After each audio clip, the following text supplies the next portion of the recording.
Is it possible to have truth without God?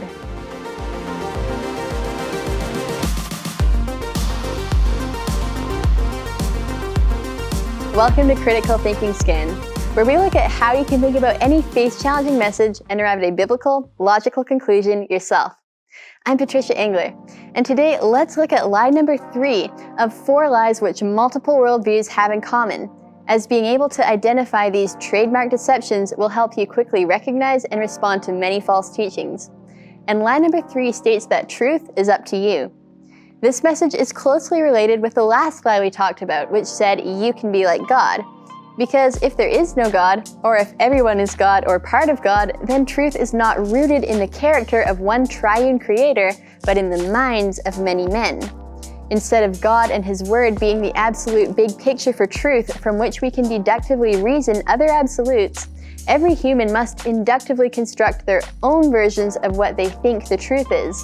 That makes truth relative. What I think is true for me might not be what you think is true for you. And it's no secret that this type of postmodern relativism has become mainstream in today's secular classrooms and cultures. To quote atheist and education reformer John Dewey, who signed the first Humanist Manifesto, "There is no God and no soul. Hence, there are no needs for the props of traditional religion. With dogma and creed excluded, then immutable truth is also dead and buried. There is no room for fixed, natural law or permanent absolutes." Well, you've probably noticed that the statement, "there are no absolutes," is itself an absolute statement. So it's easy to see that relativism refutes itself.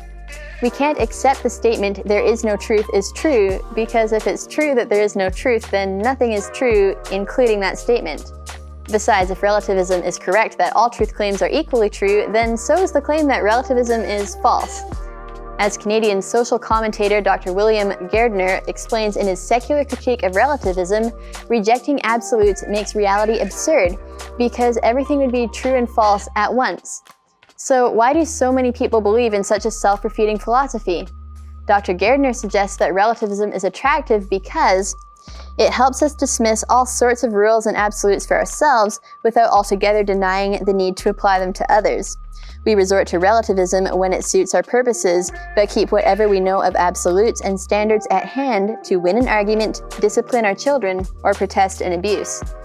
And from a biblical worldview, I'd add that relativism also appeals to sinful humans, because if there is no absolute and no creator God as the source of absolutes, then there are no real laws to break. No such thing as sin, and therefore no such thing as judgment either. So people who don't want to believe in God, but recognize that logic and justice and reality demand the existence of absolutes, must try to explain absolutes apart from God. For instance, I've read atheists suggest that we can understand objective absolutes without God simply by comparing our notes on subjective human experiences. The idea is that by inductively piecing together many individual perspectives and measurements, we can become confident of the true nature of things. But besides the fact that, unlike a biblical worldview, this answer doesn't explain where absolutes come from or why they exist. The idea that humans can put their fallible heads together and arrive at absolute truth basically suggests that enough subjective statements can eventually equal an objective statement. But how can we absolutely know whether those subjective statements, our personal observations and perspectives or measurements, are right? Masses of people are often wrong altogether, as both history and social psychology show. If everyone were wrong, would those many wrong perspectives still equal truth? No. Without God, establishing a consistent basis for knowing truth is logistically impossible. Relative truth is clearly a lie, and like all such lies, we can respond with Scripture. Jesus said, "I am the way and the truth and the life. No one comes to the Father except through me." That is the ultimate truth claim and the foundation which makes absolute reasoning possible.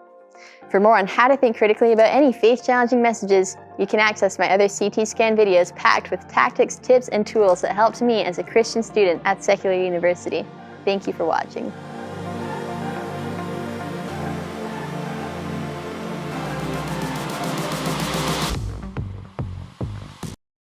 Hey, it's Patricia. Just wanted to let you know that if you like these videos, a free, easy way to help Answers in Genesis Canada produce more content and equip more people to defend their faith is to hit that like button, subscribe to our channel, click the bell, and of course share these resources.